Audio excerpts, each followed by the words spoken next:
جب آپ پریگننٹ ہوتی ہیں تو آپ کو بہت زیادہ انٹرسٹ ڈیولپ ہو جاتا ہے کہ آپ کی ووم میں جو بچہ پل رہا ہے وہ بیٹی ہے یا بیٹا۔ ویسے تو جو بھی ہو اللہ پاک صحت مند اولاد نصیب فرمائے، وہ ہی بہت بڑی نعمت ہوتی ہے، لیکن چونکہ ایک ایکسائٹمنٹ ہوتی ہے اس لیے عورتیں جاننا چاہتی ہیں کہ ان کا ہونے والا بچہ کیا ہے۔ تو اس کے بارے میں بڑے بزرگوں کی کچھ متس یا روایات یا اپنے تجربے سے کی ہوئی باتیں بتائی جاتی ہیں، جن کی بیس پر یہ گیس کیا جاتا ہے کہ ووم میں پلنے والا بچہ کیا ہے۔ ویسے تو یہ ساری چیزیں الٹرا ساؤنڈ کے ذریعے ہی معلوم ہو سکتی ہیں، لیکن پھر بھی کئی بار یہ گیس ٹھیک ثابت ہوتے ہیں۔ تو ون بائی ون ہم ان گیسز کے بارے میں ڈسکس کر لیتے ہیں۔ اس سے پہلے السلام علیکم، میں ہوں Sitara Nayab and welcome to my channel mother's guide. Cravings یعنی کہ کچھ زیادہ کھانے کا دل کرتا ہے، تو لڑکی کے معاملے میں آپ کا میٹھی چیزیں کھانے کا دل کرتا ہے اور لڑکے کے معاملے میں آپ کا کچھ نمکین چٹپٹی چیزیں کھانے کا دل کرتا ہے۔ بیٹی کے معاملے میں آپ کو سینے میں جلن ہوتی ہے اور بیٹے کے معاملے میں سینے میں جلن نہیں ہوتی، آپ کو ایز سچ اتنا کوئی خاص ہارٹ برننگ کا مسئلہ نہیں ہوتا۔ مارننگ سکنس بھی بیٹے کے معاملے میں نسبتاً کم ہوتی ہے اور بیٹی کے معاملے میں بہت زیادہ ہوتی ہے، واضح ہوتی ہے، خاص طور پہ محسوس ہوتی ہے۔ جب آپ کی ووم کو دیکھا جاتا ہے باہر سے تو آپ کا اگر بچہ میل ہو تو آپ کی ووم لو محسوس ہوتی ہے، اور اگر آپ کی کوکھ میں پلنے والی بیٹی ہو تو ووم آپ کی ہائی نظر آتی ہے۔ پھر ماں کا جو رنگ ہے وہ کلیئر ہو جاتا ہے، پہلے سے صاف ہو جاتا ہے اگر بیٹا ہونا ہو، اور چہرے پہ دانے وغیرہ اور سکن ان کلیئر ہو جاتی ہے بیٹی کے معاملے میں۔ پھر بچے کی ہارٹ ریٹ بھی دیکھی جا سکتی ہے، اگر تو وہ 140 بیٹس پر منٹ سے زیادہ ہو تو وہ بیٹی ہوتی ہے، اور اگر وہ 140 سے کم ہو تو وہ بیٹا ہونے کے چانسز ہوتے ہیں۔ پھر ماں کے پاؤں کا ٹمپریچر بھی کاؤنٹ کرتا ہے، اگر بیٹا ہونا ہو تو ماں کے پاؤں ٹھنڈے رہتے ہیں، اور اگر بیٹی ہونی ہو تو وہ پاؤں گرم محسوس ہوتے ہیں۔ چہرے کی شیپ بھی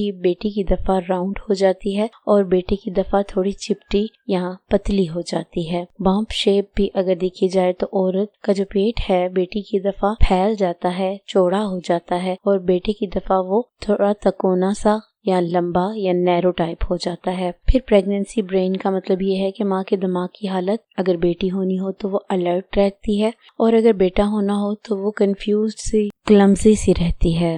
اسی طرح موڈ کی بات کریں اگر، تو آپ کا موڈ اینکشس رہتا ہے اگر آپ کی بیٹی ہونی ہو، اور آپ بہت پرسکون اور کالم رہتے ہیں اگر بیٹا ہونا ہو۔ آپ کی ٹانگیں نہیں سوجتی اگر آپ کی بیٹی ہونی ہو، اور اگر بیٹا ہونا ہو تو ٹانگوں میں سویلنگ اور پاؤں میں کافی ہو جاتی ہے۔ اسی طرح آپ کے بالوں اور ناخنوں کی بات کی جائے تو آپ کے بال پتلے اور الجھے ہوئے بن جاتے ہیں اگر بیٹی ہونی ہو، اور بڑے تھک اور شائنی قسم کے ہو جاتے ہیں اگر بیٹا ہونا ہو۔ اسی طرح پاؤں کے سائز کی اگر بات کی جائے تو بیٹی ہونی ہو تو پاؤں کا سائز نہیں بڑھتا، اور اگر آپ کے پاؤں کا سائز بڑھ جاتا ہے تو اس کا مطلب ہے آپ کے گھر بیٹا ہونا ہے۔ ہسبینڈ کے ویٹ کے بارے میں بھی ایک myth ہے، اگر اس کا وزن بڑھ جائے تو بیٹی ہونی ہوتی ہے، اور اگر سیم رہے تو بیٹا ہونا ہوتا ہے۔ پھر اگر عورت زیادہ دائیں کروٹس ہوتی ہے تو وہ بیٹی ہونے کے چانسز ہوتے ہیں، اور اگر زیادہ بائیں کروٹس ہوتی ہے تو بیٹا ہونے کے چانسز ہوتے ہیں۔ اور اگر آپ کو سر درد ہوتا ہے تو آپ کے گھر بیٹا ہونے کے چانسز ہیں، اور اگر سر درد نہ ہو تو بیٹی ہونے کے چانسز ہوتے ہیں۔ لیکن اگر آپ کی کمر درد ہوتی ہو تو بیٹی ہونے کے چانسز ہوتے ہیں، اور اگر نہ ہوتی ہو تو بیٹا ہونے کے چانسز ہوتے ہیں۔ اسی طرح آپ کی نیول سے نیچے ایک براؤن کلر کی لکیر بن جاتی ہے جسے لینیا نیگرا کہا جاتا ہے، اگر وہ بیلی بٹن سے نیچے ہو تو پھر بیٹی ہونے کے چانسز ہوتے ہیں، اور اگر وہ اس سے بڑھ جائیں تو بیٹا ہونے کے چانسز ہوتے ہیں۔ پھر ماں کی سکن کی اگر بات کریں تو بیٹی ہونی ہو تو وہ سافٹ ہو جاتی ہے، ملائم ہو جاتی ہے، اور اگر بیٹا ہونا ہو تو کھردری اور ڈرائی ہو جاتی ہے۔ بیٹی ہونی ہو تو آپ کا جو ٹمپریچر ہے باڈی کا وہ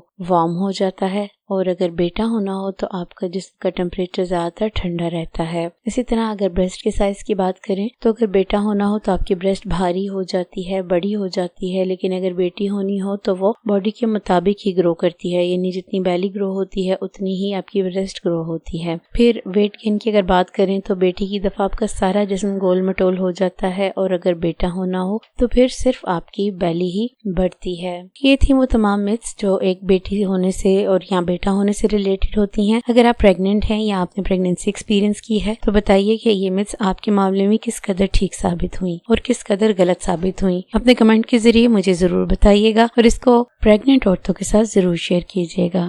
شکریہ۔